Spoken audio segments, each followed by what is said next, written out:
Welcome to BPC news బులెటిన్ల ముందుగా headlines. ఎంతో మంది మహానుభావుల త్యాగ ఫలమే స్వాతంత్రం. AP deputy CM Pawan Kalyan.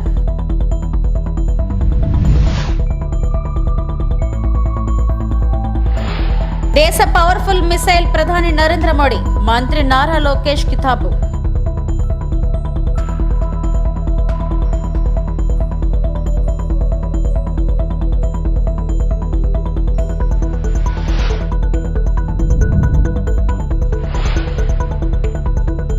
15 August సందర్భంగా కీలక వ్యాఖ్యలు చేసిన బీఆర్ఎస్ వర్కింగ్ ప్రెసిడెంట్ కేటీఆర్.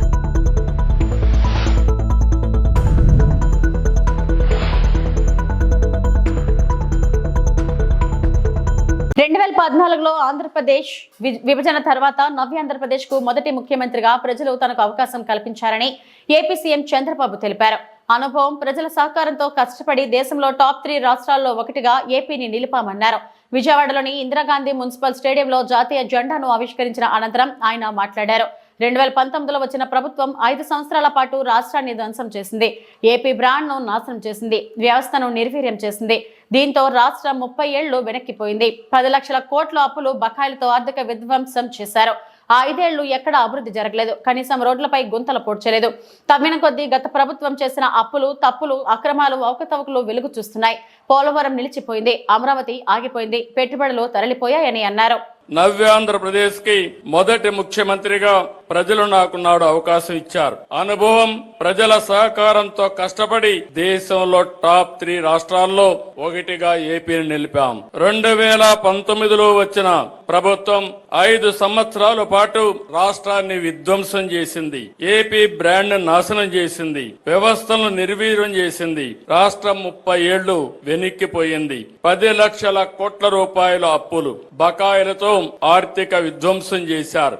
ఆ 5 ఏళ్లు ఎక్కడా అభివృద్ధి జరగలేదు. కనీసం రోడ్లపైన గుంతలు పూడ్చలేదు. తవ్విన కొద్దీ గత ప్రభుత్వం చేసిన అప్పులు, తప్పులు, అక్రమాలు, అవకతవకలు వెలుగు చూస్తున్నాయి. పోలవరం నిలిచిపోయింది. అమరావతి ఆగిపోయింది. పెట్టుబడులు తరలిపోయాయి. 2024 ఎన్నికల్లో ప్రజలు గెలవాలి, రాష్ట్రం నిలవాలి అనే ఎన్డీఏ నినాదాన్ని ప్రజలు నమ్మి చారిత్రాత్మకమైన తీర్పునిచ్చారు. నిశ్శబ్ద విప్లవాన్ని సృష్టించారు. 94% స్ట్రైక్ రేట్ తో 57% ఓట్ షేర్ తో ఓటమిని దీవించారు. రాష్ట్రాన్ని పునర్నిర్మించాలనే ఏకైక లక్ష్యంతో పాలన ప్రారంభించాం. మేము అధికారం చేపట్టిన ఈ ఏడాది కాలంలో ప్రజల నమ్మకాన్ని నిలబెట్టేలా, భవిష్యత్తుకు బాటలు వేసేలా తొలి రోజు నుంచి పనిచేస్తున్నాం. తొలి సంతకం నుంచి సుపరిపాలనకు తొలి అడుగు వేశాం. సంక్షేమం, అభివృద్ధి, సుపరిపాలనతో సాగిన ఏడాది పాలన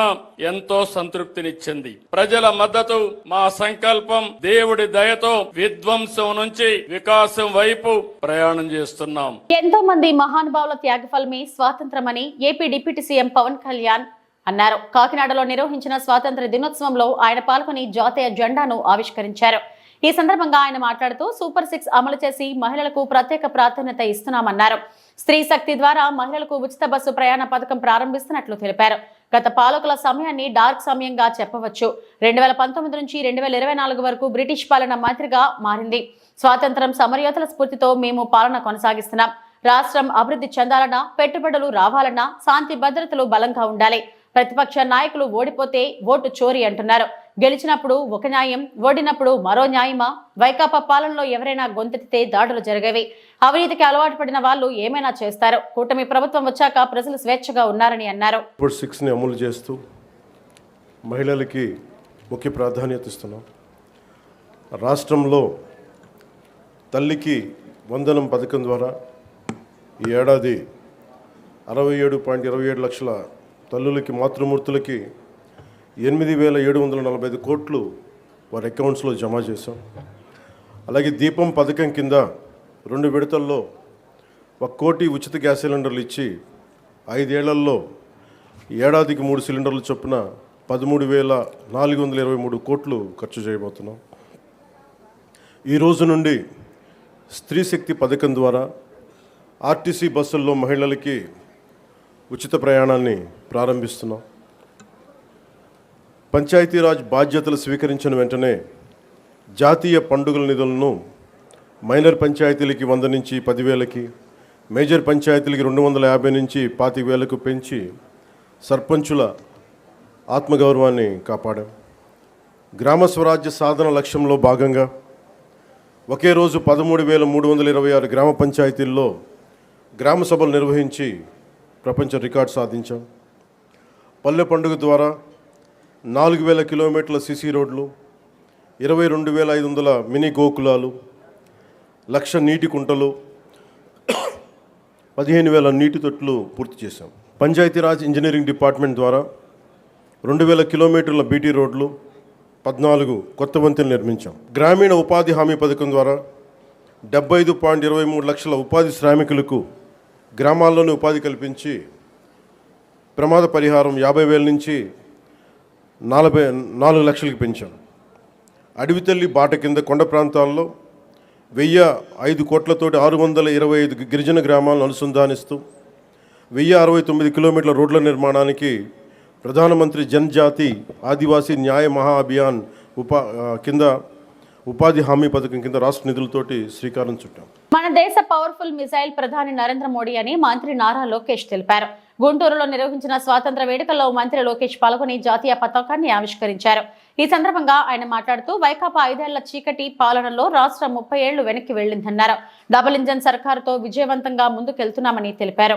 గత ప్రభుత్వ హయాంలో అభివృద్ధికి అడ్రస్ లేకుండా పోయింది. 2024 ఎన్నికల్లో ప్రజలు ఒక చరిత్ర సృష్టించారు. 94% స్ట్రైక్ రేట్, 164 సీట్లతో ఎన్డీఏ ప్రభుత్వాన్ని గెలిపించి రికార్డులు బద్దలు కొట్టారు. డబుల్ ఇంజన్ సర్కారుతో రాష్ట్రం చీకటి నుంచి వెలుగు వైపు తొలి అడుగు వేసింది. గౌరవ ప్రధానమంత్రి నరేంద్ర మోడీ గారు, గౌరవ ముఖ్యమంత్రి చంద్రబాబు నాయుడు గారు, ఉప ముఖ్యమంత్రి పవన్ అన్న గారు కలిసి ఈ రోజు ఆంధ్ర రాష్ట్రంలో సుపరిపాలన అందిస్తున్నారు. ఎన్నో ఏళ్లుగా ఉన్న సమస్యలు మేము ఈ రోజు పరిష్కరించాం. విశాఖ ఉక్కుని కాపాడాం. ఏకంగా విశాఖ రైల్వే జోన్ ఏర్పాటు చేశాం. పోలవరం నిర్మాణం కోసం కేంద్రం సహకారం అందిస్తుంది. అమరావతి నిర్మాణం కోసం కేంద్రం నుంచి రావాల్సిన నిధులు కూడా ఈ రోజు వస్తున్నాయి. ఏకంగా రాయలసీమ కూడా ఇండస్ట్రియల్ కారిడార్ ఏర్పాటుకు కేంద్ర ప్రభుత్వం నిధులు కేటాయిస్తాం జరిగింది. మన ప్రభుత్వం నినాదం ఒకటే, ఒకే రాష్ట్రం ఒకే రాజధాని, కానీ అభివృద్ధి వికేంద్రీకరణ. అందుకే అనంతపూర్ ని ఆటోమోటివ్ హబ్ గా తీర్చిదిద్దుతున్నాం. నార్త్ అనంతపూర్ కర్నూల్ ని రెన్యూబుల్ ఎనర్జీ హబ్ గా మన ప్రభుత్వం ఆర్నిసలు కష్టపడుతుంది. కడప, చిత్తూరు జిల్లాలకి పెద్ద ఎత్తున ఎలక్ట్రానిక్స్ మ్యానుఫ్యాక్చరింగ్ పరిశ్రమలు మేము తీసుకొస్తున్నాం. ఇంకా నెల్లూరు జిల్లాకి డైవర్స్ మ్యానుఫ్యాక్చరింగ్, అదే విధంగా ఒక రిఫైనరీ కూడా తీసుకొస్తున్నాం. ఇంకా ప్రకాశం జిల్లాని ఏకంగా సిబిజీ హబ్ గా మేము తయారు చేస్తున్నాం. ఇంకా గుంటూరు, కృష్ణా జిల్లాకు వచ్చి కేవలం రాజధాని కాకుండా భారతదేశానికి ఒక క్వాంటమ్ వ్యాలీ హబ్ గా మేము తయారు చేయబోతున్నాం. ఇంకా ఉభయ గోదావరి జిల్లాలో ఆక్వాని, డిఫెన్స్ పరిశ్రమల్ని పెద్ద ఎత్తున మేము ప్రోత్సహిస్తున్నాం. ఉత్తరాంధ్రకి pharma, IT, medical devices manufacturing, ఒక స్టీల్ హబ్ గా కూడా మన ప్రభుత్వం తీర్చిదిద్దుతుంది. 15 ఆగస్టు సందర్భంగా బీఆర్ఎస్ వర్కింగ్ ప్రెసిడెంట్ కేటీఆర్ కీలక వ్యాఖ్యలు చేశారు. తెలంగాణ మళ్లీ బానిసత్వంలోకి పోయిందని, తన స్వాతంత్రాన్ని, స్వేచ్ఛను కోల్పోయిందని కేటీఆర్ పేర్కొన్నారు. తెలంగాణ భవన్లో జరిగిన స్వాతంత్ర దినోత్సవ వేడుకల్లో కేటీఆర్ పాల్గొని జాతీయ జెండాను ఎగరవేశారు.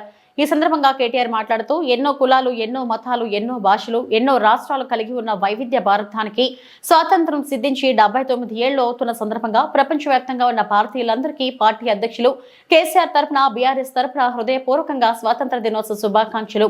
మన స్వేచ్ఛ, స్వాతంత్రాల కోసం బలిపీఠం ఎక్కిన వేలాది మంది త్యాగధరులకు, ఆనాటి నాయకత్వానికి వినమ్ర పూర్వక శ్రద్ధాంజలి. 14 రాష్ట్రాలతో మొదలైన స్వతంత్ర భారతదేశ ప్రయాణం ఇవాళ 28 రాష్ట్రాల వైవిధ్య భారతంగా విరాజిల్లుతుంది అని కేటీఆర్ పేర్కొన్నారు. మరెన్నో మతాలు, ఎన్నో భాషలు, మరెన్నో రాష్ట్రాలు,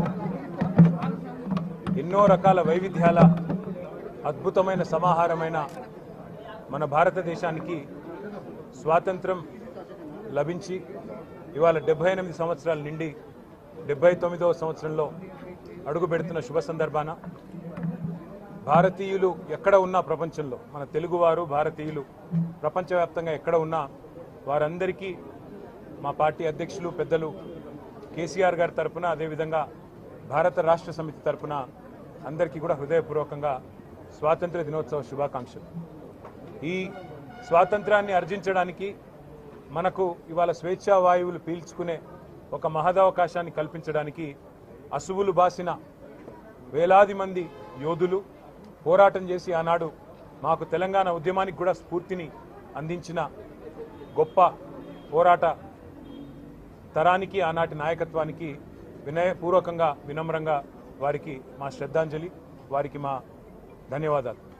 అట్లాగే ఈ 78 సంవత్సరాల భారతదేశంలో మరి 14 రాష్ట్రాలతో భారతదేశం యొక్క ప్రయాణం ప్రారంభమై ఇవాళ 28 రాష్ట్రాలతో ఒక వైవిధ్యభరితమైన భారతదేశంగా విలసిల్లుతున్నది మన దేశం. తెలంగాణలో కేసీఆర్ పన్నులు తగ్గిస్తే రేవంత్ రెడ్డి మాత్రం పన్నులను పెంచుతున్నాడని మాజీ మంత్రి సిద్దిపేట ఎమ్మెల్యే హరీష్ రావు తీవ్ర స్థాయిలో ధ్వజమెత్తారు. ప్రజలపై పన్నుల భారం మోపుతున్న రేవంత్ పై హరీష్ రావు నిప్పులు చెరిగారు. సిద్దిపేటలోని తన క్యాంప్ కార్యాలయంలో హరీష్ రావు మీడియాతో మాట్లాడారు. లేదని చెప్పి సభలో చెప్తున్నారు. శాసనసభ అయిపోయిన తర్వాత ఎడాపెడా పన్నులు పెంచుతూ పేద మధ్యతరగతి ప్రజల మీద భారం వేస్తూ ఉన్నారు. పేద ప్రజల నడ్డి విరుస్తూ ఉంది ఇవాళ కాంగ్రెస్ ప్రభుత్వం. అసలే ఆర్థిక మాంద్యం. నిన్ననే మనం చూసాం, వరుసగా 2వ నెల డిఫ్లేషన్లో ఉంది తెలంగాణ రాష్ట్రం.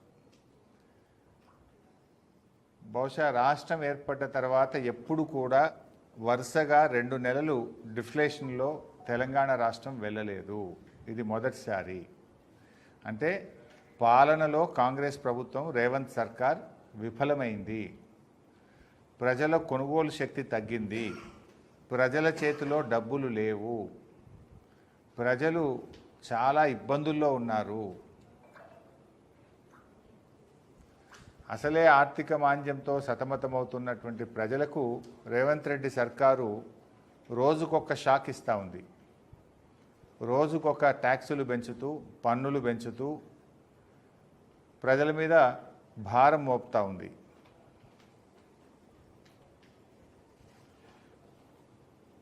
గత నెల మరియు ఈ ఆగస్టు నెలలో 2 దఫాలుగా ట్రాన్స్పోర్ట్ డిపార్ట్మెంట్లో దాదాపు 2,000 కోట్ల రూపాయల భారాన్ని ప్రజల మీద వేసింది కాంగ్రెస్ ప్రభుత్వం.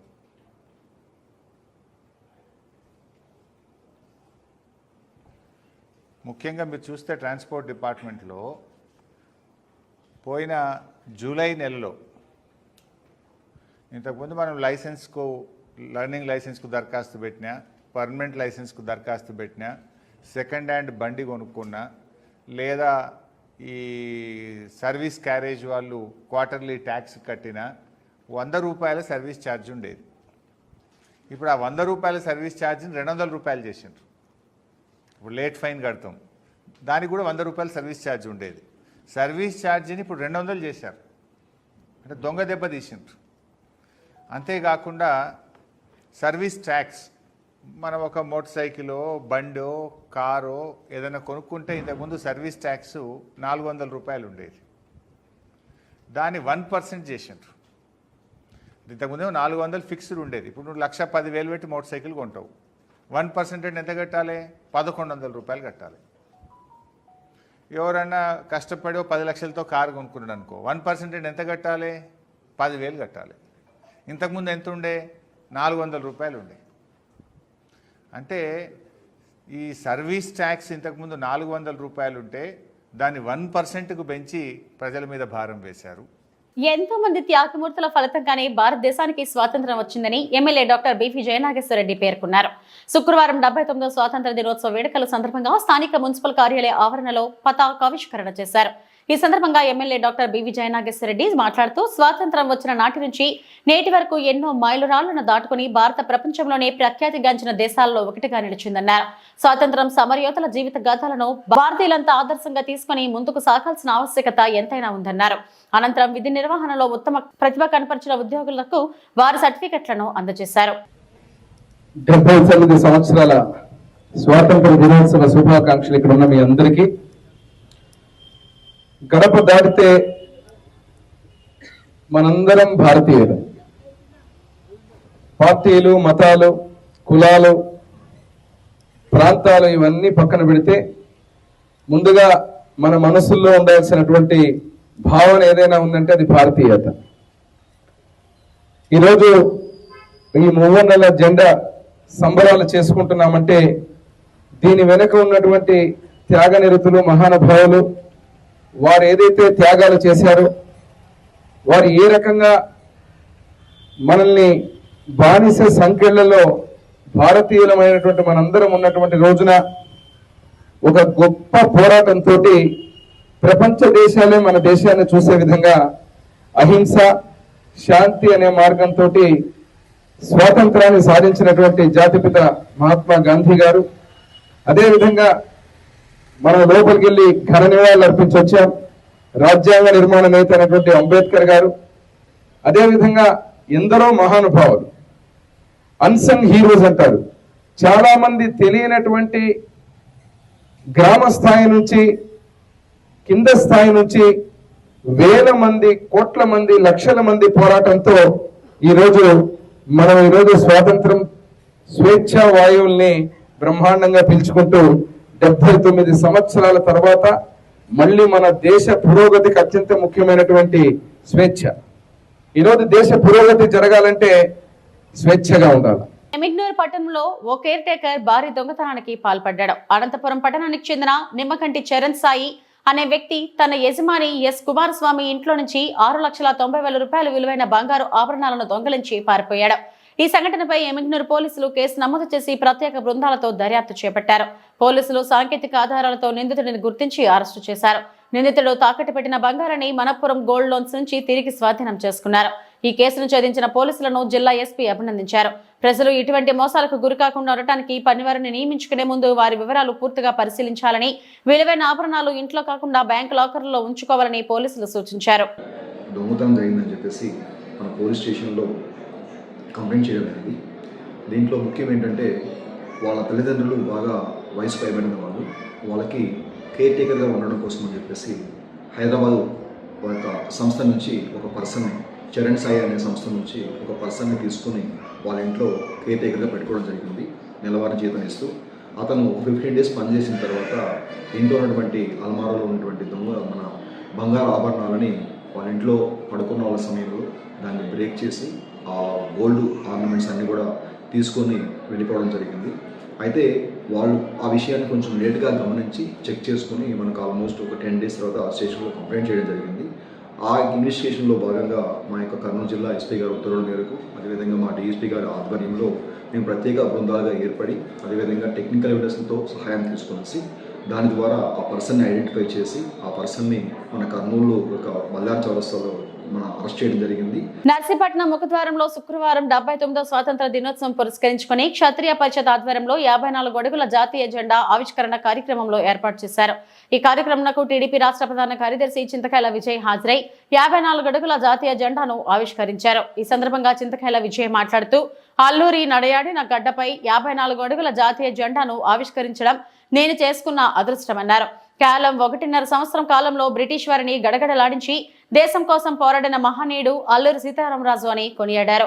రానున్న తరాల వారికి అల్లూరి సీతారామరాజు భారతదేశ స్వాతంత్ర్యం కోసం ప్రాణత్యాగం చేసిన మహనీయుల జీవిత చరిత్ర తెలియజెప్పవలసిన ఆవశ్యకత ఎంతైనా ఉందన్నారు.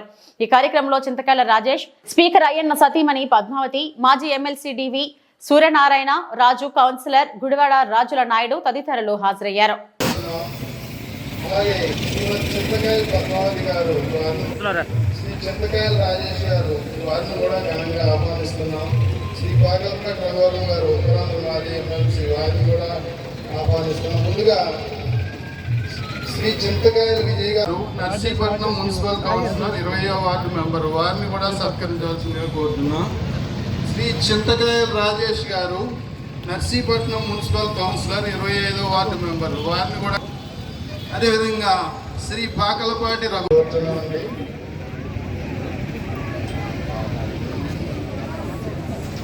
శ్రీకాకుళం జిల్లా సిగడ మండలంలోని బాతువా గ్రామానికి చెందిన పిఎస్సిఎస్ పదవిని గెడ్డకంచనం గ్రామానికి కేటాయించడాన్ని నిరసిస్తూ గ్రామ ప్రజలు గురువారం శాంతియుతంగా నిరసన చేపట్టారు. భారీ సంఖ్యలో పాల్గొన్న ప్రజలు ఈ నిర్ణయాన్ని వెనక్కి తీసుకోవాలని డిమాండ్ చేశారు. గత సాంప్రదాయాలను కొనసాగించేలా ఈ పదవిని బాతువా గ్రామానికి కేటాయించాలని డిమాండ్ చేశారు.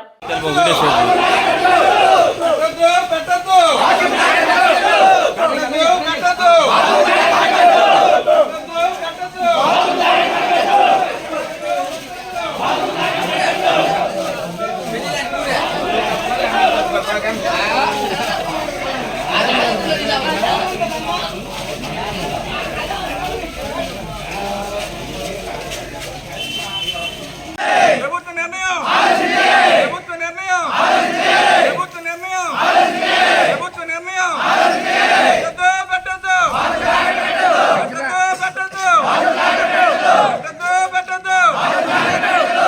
రైతులకి